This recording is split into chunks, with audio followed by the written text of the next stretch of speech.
Bonsoir à tous et bienvenue dans notre réunion de découverte de l'Évangile.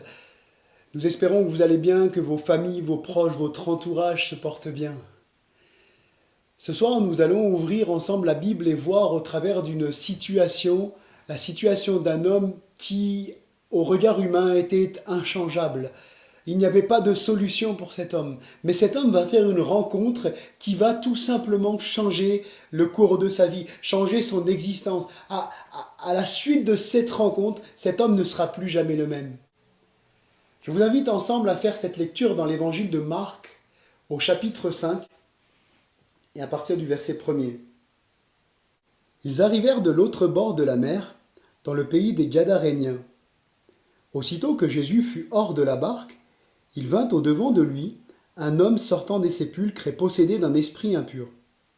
Cet homme avait sa demeure dans les sépulcres, et personne ne pouvait plus le lier, même avec une chaîne.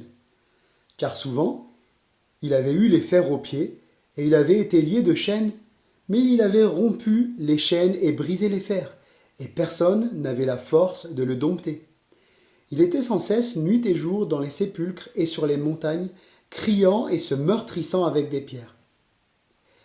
Ayant vu Jésus de loin, il accourut, se prosterna devant lui et s'écria d'une voix forte. « Qu'y a-t-il entre moi et toi, Jésus, fils du Dieu Très-Haut ? Je t'en conjure au nom de Dieu, ne me tourmente pas. » Car Jésus lui disait, « Sors de cet homme, esprit impur. » Et il lui demanda, « Quel est ton nom ?» « Légion est mon nom, lui répondit-il, car nous sommes plusieurs. » Et il le priait instamment de ne pas les envoyer hors du pays. Il y avait là, vers la montagne, un grand troupeau de pourceaux qui paissaient. Et les démons le prièrent, disant, « Envoie-nous dans ces pourceaux, afin que nous entrions en eux. » Il le leur permit.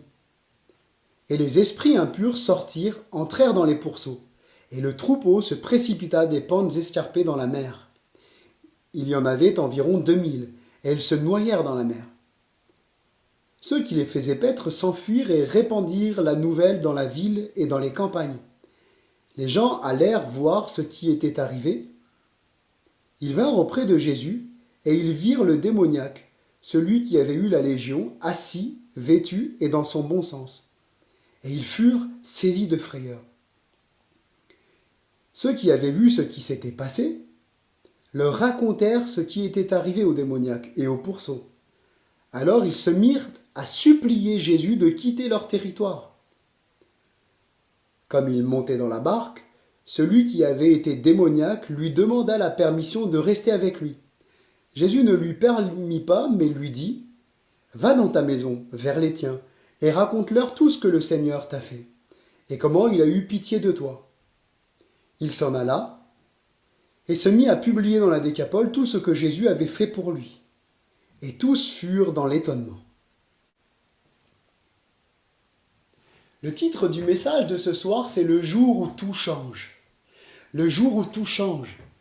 Cet homme, il y a eu un jour dans sa vie où tout a changé, où tout a basculé. Sa vie qui sombrait dans les ténèbres va voir un renversement complet, un renversement positif. Il y a cette situation, il va y avoir comme un renversement de situation. Une situation sans issue.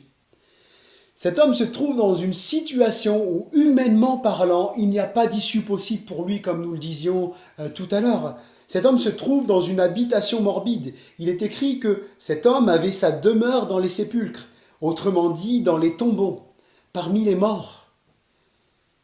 Lui n'était pas confiné dans un bel appartement situé en plein soleil, où le salon est situé plein sud, avec le soleil de 10h à 13h. Il ne se situe pas, il n'habite pas dans une maison, une belle maison, avec un petit jardin, ou même dans une petite chambre d'étudiant. Non, cet homme, il habite dans les sépulcres.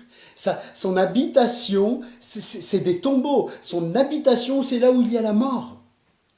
Cet homme vivait là où la mort règne, là où l'espoir n'existe plus, là où il ne fait pas bon vivre, là où habituellement nous venons pour pleurer et nous lamenter.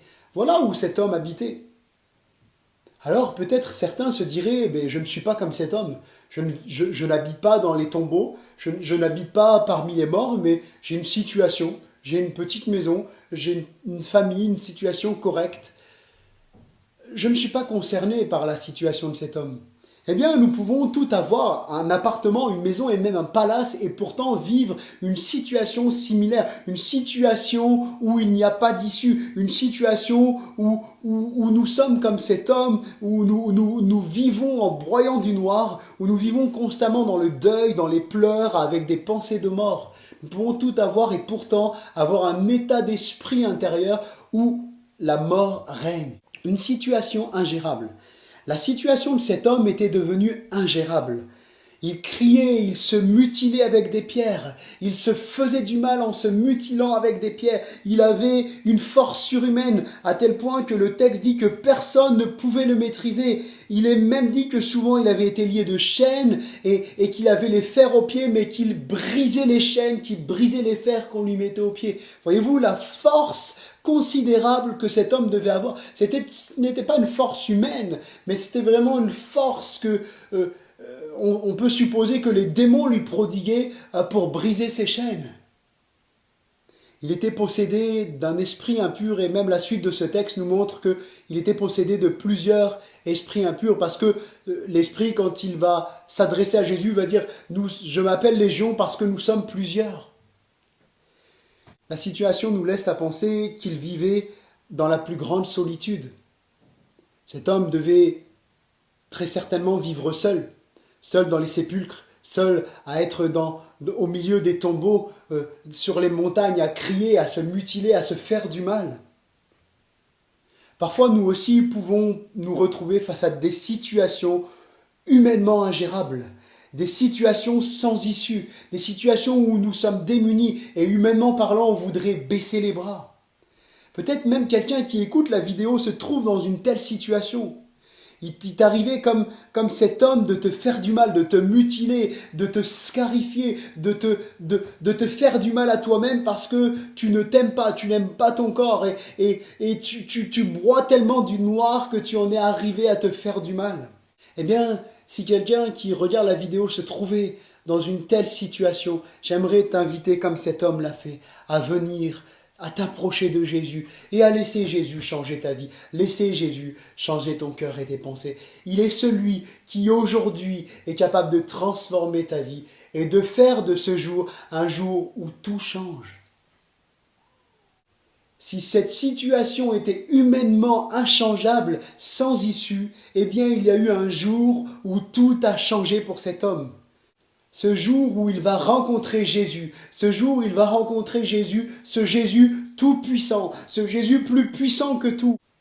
Ces démons tenaient cet homme et lui donnaient une force incroyable. Mais pourtant, devant Jésus, cet homme va être amené aux pieds de Jésus, va se prosterner devant Jésus. Parce que personne ne peut résister à Jésus. Il est tout puissant. Il est celui qui brise les chaînes, mais qui brise les chaînes de l'esclavage du péché. Cet homme arrivait à briser ces chaînes qu'on essayait de lui mettre, mais il était esclave de ces démons qui étaient en lui. Il était esclave du péché. Mais Jésus, lui, va venir et va briser ces chaînes. On ne peut pas résister à Jésus. Même ces démons qui arrivaient à briser les chaînes que cet homme avait, eh bien, n'ont pas pu résister à Jésus. Ils sont venus à ses pieds.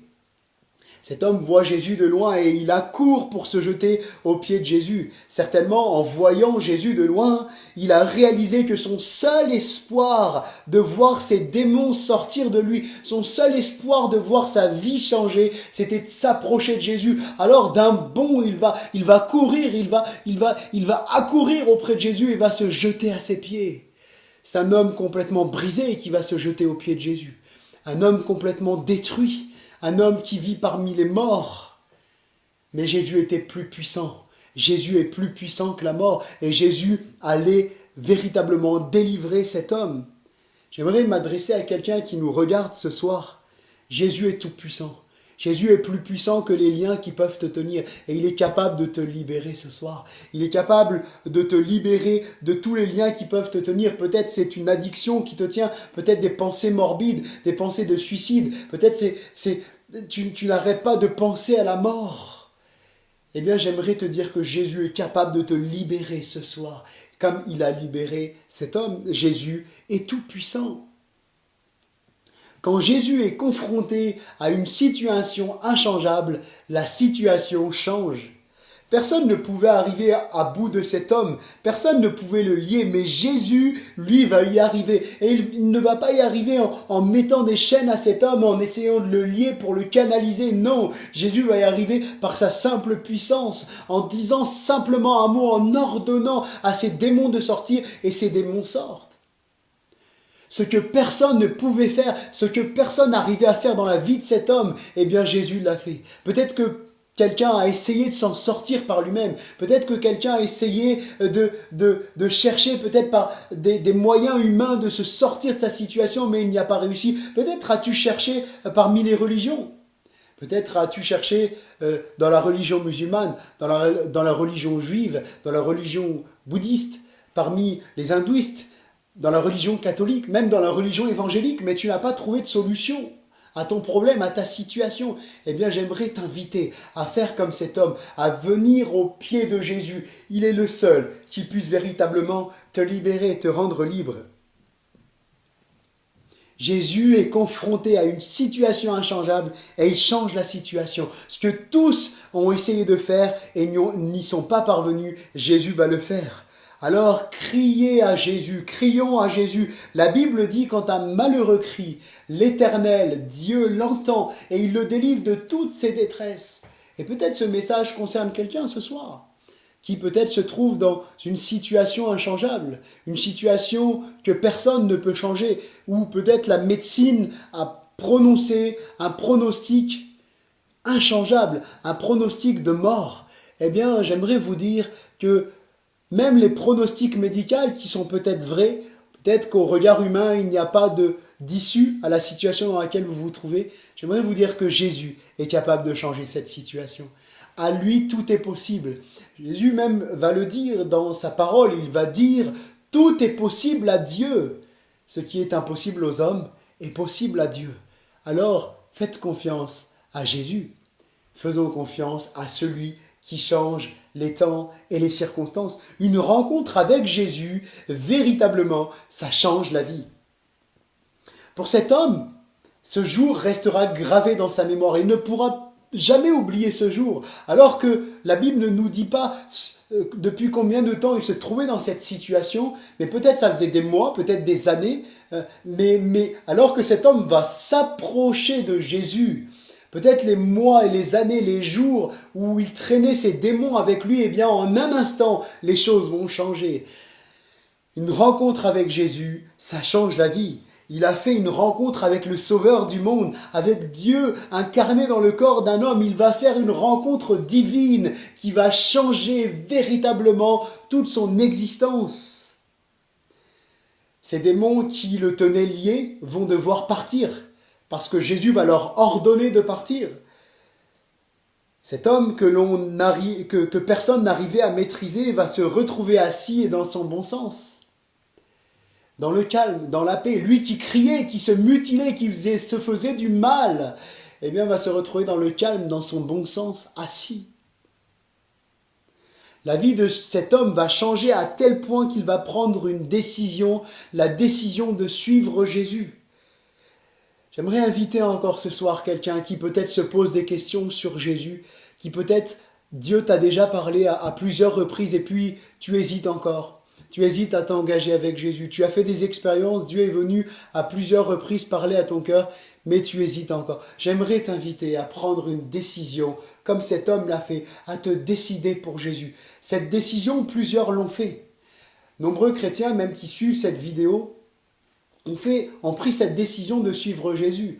Et puis, si nous pourrions faire un sondage comme nous le faisions quand nous nous réunissions à l'église en demandant de lever la main à ceux qui ont pris la décision de suivre Jésus et qui ne le regrettent pas, eh bien je suis sûr que la plupart des chrétiens, pour ainsi dire tous, lèveraient la main et diraient je ne regrette pas d'avoir accepté Jésus, il a changé mon cœur, il a changé ma vie et je suis tellement heureux d'appartenir à Jésus. Une rencontre avec Jésus, ça change la vie. Jésus veut bien plus que changer ta situation, il veut changer ta vie. Jésus ne s'est pas contenté de changer la situation de cet homme, il ne s'est pas contenté de le libérer de ses démons, mais il va le faire revenir dans son bon sens. Il va changer sa vie à tel point que cet homme va prendre une décision pour Jésus. Jésus est le seul qui puisse changer la vie de l'être humain. Jésus est le seul qui puisse libérer la vie de l'être humain. Une rencontre avec Jésus peut plus que changer une situation, amène la vie éternelle là où se trouve la mort éternelle. Cet homme se trouvait dans les sépulcres, il se trouvait là où il y a la mort, il se trouvait là où les gens viennent pour pleurer, pour se lamenter, là où il y a le deuil. Eh bien, l'être humain est condamné par son péché, par le mal qui habite en lui, c'est la mort éternelle. Et chacun de nous, nous trouvons dans des sépulcres, véritablement dans des tombeaux spirituels, c'est-à-dire que sans Dieu dans nos vies, sans Jésus-Christ, le Sauveur du monde dans nos vies, nous sommes condamnés à la mort éternelle. Mais la bonne nouvelle, c'est que Dieu a tellement aimé le monde, Dieu t'a tellement aimé, toi qui écoutes cette vidéo, Dieu m'a tellement aimé qu'il a donné ce qu'il avait de plus cher, il a donné son Fils unique Jésus, afin que tous ceux qui croient en lui ne meurent pas, mais qu'ils aient la vie éternelle. N'est-ce pas là une bonne nouvelle ?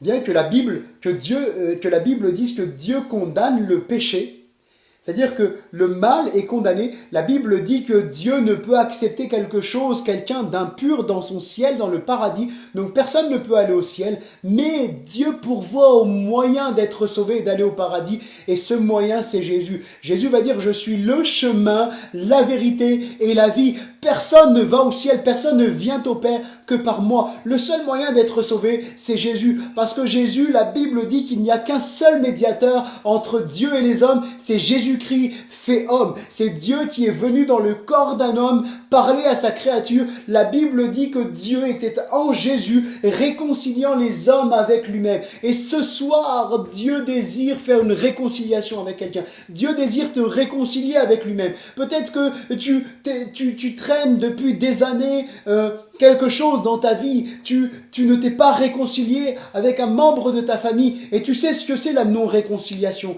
Eh bien, chacun d'entre nous, nous sommes dans la non-réconciliation. Tant que nous n'avons pas accepté Jésus dans notre vie, nous sommes dans la non-réconciliation avec Dieu. Nous sommes séparés de Dieu par le mal qui habite en nous. Mais la bonne nouvelle, c'est que Jésus est venu souffrir à notre place. Il est venu prendre notre condamnation. Il est venu souffrir sur la croix. Ses pieds, ses mains ont été cloués sur la croix tout simplement pour que nous ne prenions pas, que nous ne soyons plus condamnés à cause de notre péché, mais simplement en demandant pardon. C'est ce que la Bible appelle la repentance. Seigneur, je te demande pardon d'avoir vécu loin de toi. Je te demande pardon de ce que j'ai vécu jusqu'à présent ma vie sans toi. Je te demande pardon pour tous mes péchés, tout le mal que j'ai fait, que j'ai dit, que j'ai pensé. Je te demande pardon pour ma vie passée sans toi. Et maintenant, Jésus, je prends une décision. Je te remercie pour la croix. Merci parce que tu as pris mon péché, tu as pris toute la noirceur de ma vie. Et aujourd'hui, je décide de te donner ma vie, Jésus. Je te donne mon cœur. Maintenant, je vais vivre pour toi. Eh bien, un tel engagement, ça change la vie. Cet homme a pris cette décision de suivre Jésus et il ne le regrettera jamais. À tel point que cet homme qui a rencontré Jésus va devenir témoin. Il va aller témoigner partout de ce que Jésus avait fait dans sa vie, dans son cœur, dans son âme. Et Jésus désire le faire aussi pour chacun d'entre nous, pour toi qui écoutes aussi cette vidéo. Alors j'aimerais t'inviter ce soir à prendre une décision qui peut changer ta vie. Par cette simple prière, comme je le disais tout de suite, Seigneur, je te demande pardon d'avoir vécu sans toi. Maintenant, je te donne ma vie. Je t'accepte comme mon sauveur. Viens changer ma vie tous les jours. Maintenant, Jésus, je veux lire ta parole, la Bible, et je veux que tu me parles et je vais te parler tous les jours. Je veux vivre constamment avec toi. Et bien, une telle prière, ça change la vie parce que Christ répondra à cette prière. Le jour où tout change, c'était le titre du message, la soirée du changement. Ce soir même, à l'issue de cette vidéo, en demandant au Seigneur de changer ta vie, eh bien, il est capable de te transformer et de faire de cette soirée une soirée nouvelle, une soirée où tu vis avec lui, où tu lui appartiens, où nous lui appartenons. Eh bien, que Dieu vous bénisse, chers amis qui avez écouté cette vidéo, que Dieu vous bénisse et que Dieu vous aide dans ce cheminement de foi. Bonne soirée à tous. Merci à tous de nous avoir suivis. Nous vous donnons rendez-vous chaque mardi et jeudi à 19h ainsi que le dimanche à 10h. N'hésitez pas à vous abonner à notre chaîne YouTube. Vous pouvez également nous suivre sur notre page Facebook. Pour toute question ou demande de prière, vous pouvez contacter l'équipe pastorale qui se tient à votre disposition via le site internet add-dijon.com. Que Dieu vous bénisse.